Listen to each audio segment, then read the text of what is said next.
Holy seat base, Batman!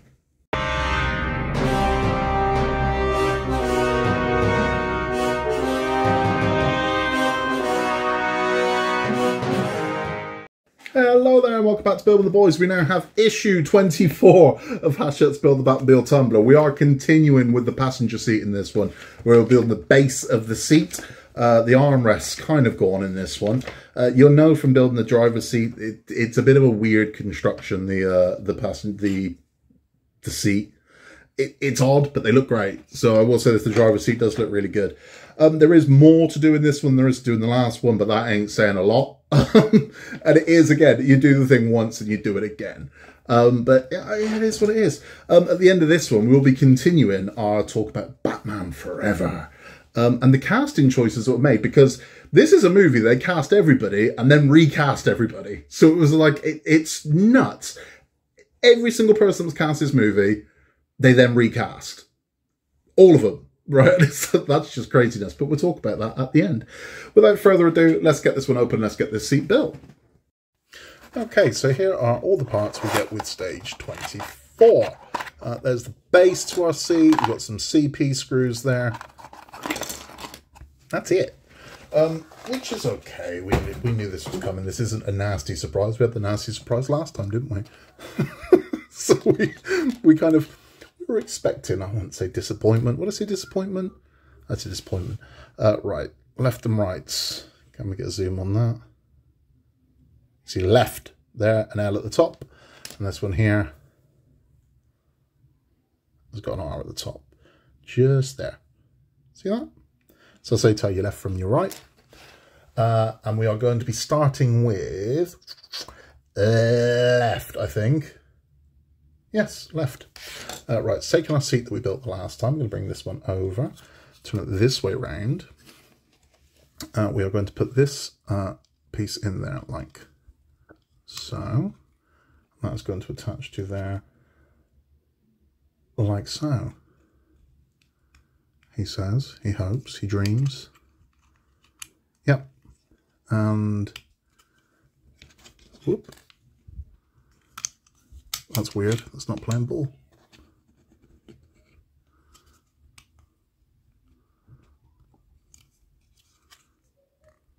There we go. There we go. That's what I was all about. So that's how we're going to go. Let's make sure that is how we're going to go. I think it is. Looks right. Yeah, looks right. And we're going to put a single CP screw in this. Yeah, that's right. One CP screw. I'm doubting myself on this chair.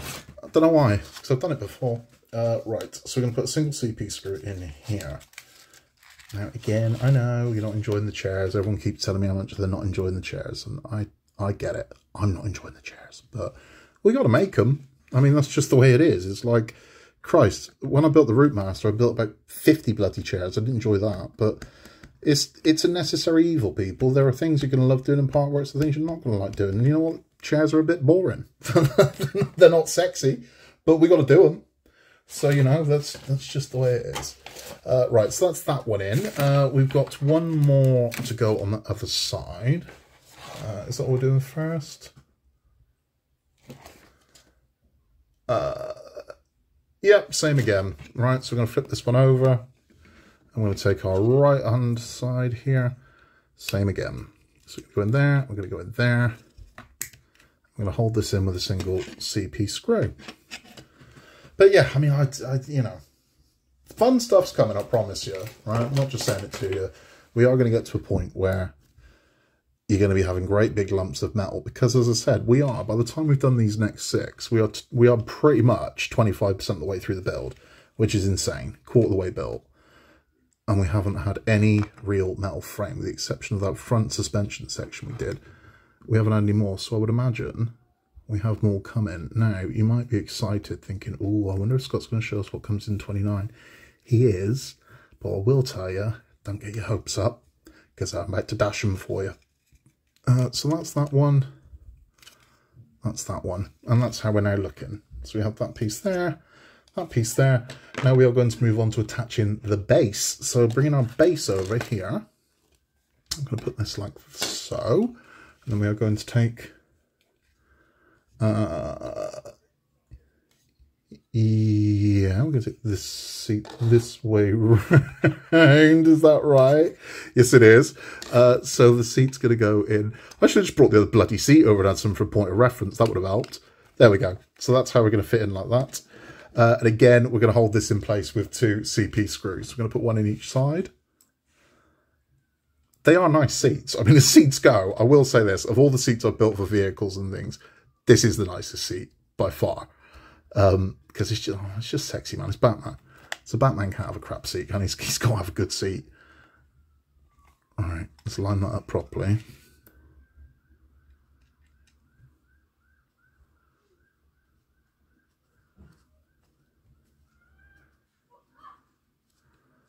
Yeah, I'm just rotating the hole there, so I'm obviously not lined up. Let's try the other one, because I just need one of these to line up, then we're golden. Let's try this side. There we go.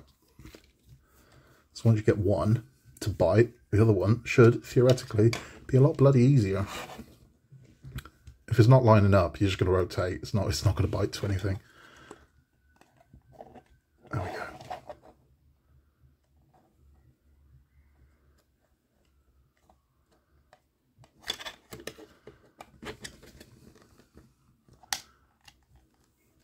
There we go.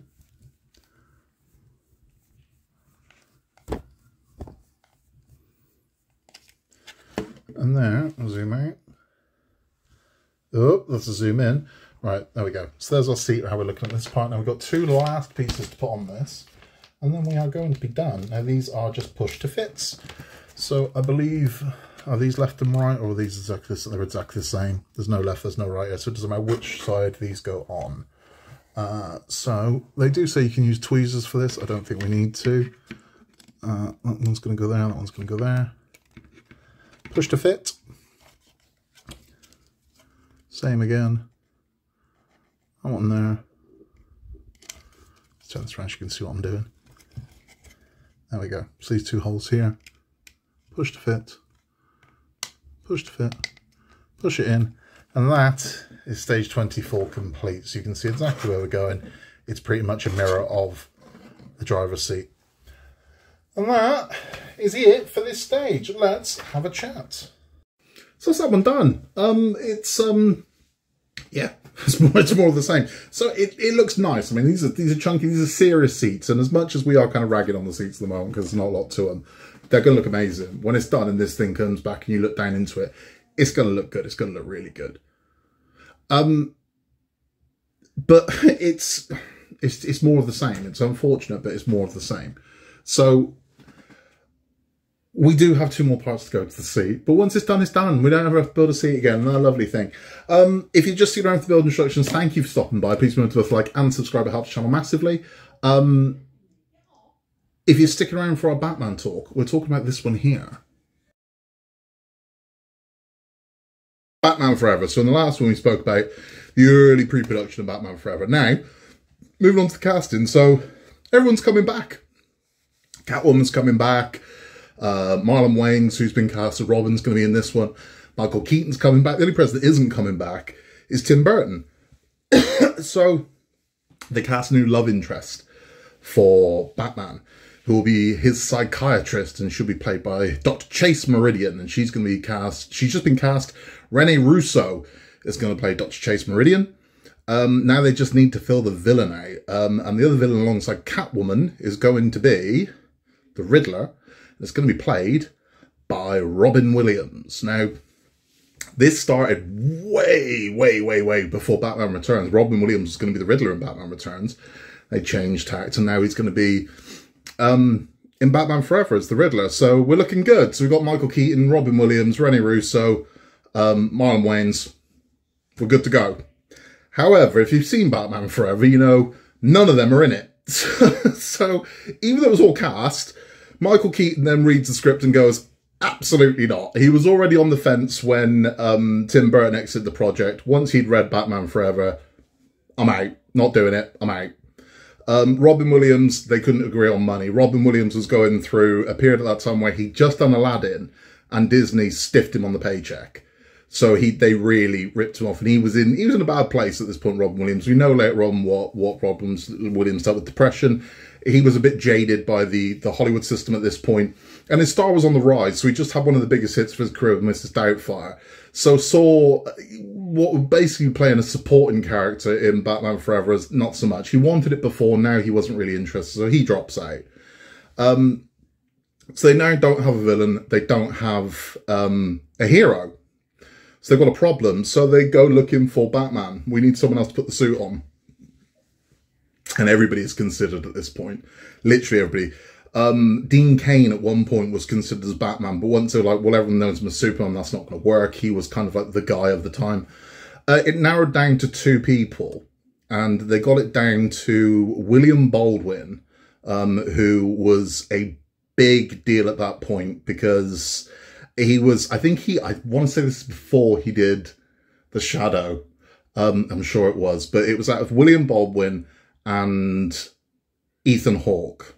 And they offered the part to Ethan Hawke. William Baldwin fell by the wayside, and Ethan Hawke was offered Batman. It was reported that he was going to be playing Batman. And then he dropped out. Don't know why, but he dropped out, and he said it's his biggest regret. He said he regrets not playing Batman. He did eventually voice Batman in a children's cartoon years later, but he regrets it. So he was cast. Ethan Hawke was cast as Batman and then dropped out, leaving them with, we need to find someone. And Val Kilmer becomes the new Batman. Now, this is based on his performance he'd done about a year earlier in Tombstone. So it'd been very well received. Before Tombstone, Val Kilmer had done the biopic where he played Jim Morrison in The Doors. That wasn't well received by Hollywood. Before that, he was Mad Mardigan in Willow. Before that, he was Iceman in Top Gun. So he wasn't a leading man by any means, Val Kilmer. He just wasn't at this point. So I remember when the name Val Kilmer was being bandied around, people were like, who? It was like, Iceman from Top Gun. I'm like, oh, okay. That's weird. But that's who they went for. Now, there's 2 reasons why they went for Val Kilmer. One of them is because he wanted the role. So Val Kilmer was very keen for it. So his agent sort of pushed him for it, and he didn't even read the script. He just signed on, yes, I will be Batman. He just been very big in Tombstone. So it was a name. It's Val Kilmer. Also, he was cheap. Let's not be coy. Val Kilmer was cheap. So Michael Keaton was going to get $15 million for this. Val Kilmer got nowhere near that, but Val Kilmer saw this as kind of, this is going to be his biggest film role, and it probably was. I mean, we can argue, but it probably was. But part of the reason why they needed a slightly cheaper Batman was because something had happened the year before, in 1994. This happened. And then shortly after that happened, this happened. And then after that happened, still in 94, this happened. So Jim Carrey, who up to this point was a relative unknown, I mean, he was part of the cast of a sketch show called In Living Colour that was very popular in America. It was shown on Sky TV over here when Sky wasn't that big a deal, but it was about 2 years behind what they were showing. And he'd been in a couple of movies. He was in the Clint Eastwood movie, The Deadpool. He was in Earth Girls Are Easy. He was in Once Bitten, but nothing big. He hadn't made it big. He was big on TV. He wasn't big in movies. But Ace Ventura was released in February, did gangbusters. So on a very cheap movie, it was about $12 million. It cleared over $110 million at the box office, making Jim Carrey an overnight success. Shortly followed by The Mask. So The Mask then comes along in June of that year, and The Mask hits massive. So The Mask does $350 million. So 2 movies in 1994, and Jim Carrey's movies have now grossed $450 million at the box office on a guy who the year before that didn't have a single movie out. 3 months later, in October of that year, Dumb and Dumber is released, and that does $250 million. Less than The Mask, but it costs considerably less than The Mask because of all the CGI. So Jim Carrey's movies in 1994 have now taken, what we're looking at, $700 million. $700 million Jim Carrey's box office take, making him the highest grossing star at the box office of 1994. So if you can put him in Batman, ka-ching! And as we said, Warner Brothers are show business, not show art. So if they can score Jim Carrey for Batman Forever, it stands to reason it's going to be a hit. So that's exactly what they do. So he becomes the Riddler. So naturally, you need to cut down on your fees of your other actors, and that's what happens. They then decided Rene Russo, who they hired, was too old to play the love interest of the much younger Val Kilmer. So they recast that, and Nicole Kidman now becomes Chase Meridian. We don't know what happened with Marlon Wayans. There's never been an outright, this is what happened. He was Tim Burton's guy, and I think they're at the point where let's just move away from all the Tim Burton stuff. And they cast Chris O'Donnell. Chris O'Donnell had just been in Fried Green Tomatoes, The Whistle Stop Cafe, and he was quite the dreamy heartthrob, and the idea was, let's get something for the young ladies to like about this movie, and that's what happened. So we've already got a fairly loaded cast now of new characters and new actors, but they still want one more, and they've decided we want another villain. Why, I don't know. This never makes any sense to me. Jim Carrey was the biggest box office star at that point. He is enough to carry the villain. You don't need another one. But Joel Schumacher had just made The Client with Tommy Lee Jones. So he decides Tommy Lee Jones is coming in as Two-Face, completely ignoring the fact that Billy D. Williams played Harvey Dent in the first Batman movie, while now Tommy Lee Jones is now Two-Face. So we've got our cast, and now we're off to the races. And they all hate each other. So this is the problem. So the problems begin pretty much immediately. Val Kilmer, by all accounts, is a dick on set, right? So he's very aggressive with the cast and crew. He's rude to extras. He turns up late. Him and Joel Schumacher get into it immediately. And Joel Schumacher's not having any of it. So Joel Schumacher chastises him and says to him, "You're acting like a kid. You're acting immature. That's what's happening." In response to that, Val Kilmer doesn't speak to him for 2 weeks. It's like, you don't have to prove someone right. You just call someone immature that they don't talk to you for 2 weeks. They've just proved your point beautifully, have they not? So it's tumultuous. They hate each other. So Joel Schumacher and Val Kilmer are at each other's throats. They don't like each other. At the same time, a lot of Jim Carrey's screen time is shared with Tommy Lee Jones.